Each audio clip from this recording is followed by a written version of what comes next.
Hi, just want to show a little trick. If you have any of these ports has any issue, doesn't connect or doesn't calibrate, or it may be loose contact because the way the controller is made, it's connecting the microcontroller to the actual board.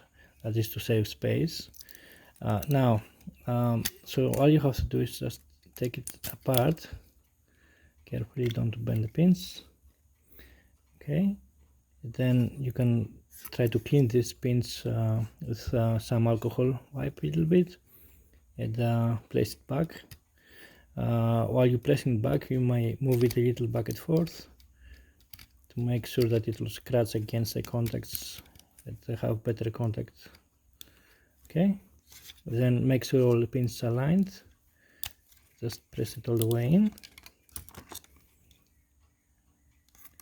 Okay, try it again to make sure all components calibrate. So you just plug it, it will calibrate right away, and then you can move it to the buttons to make sure everything is fine. Thanks for watching.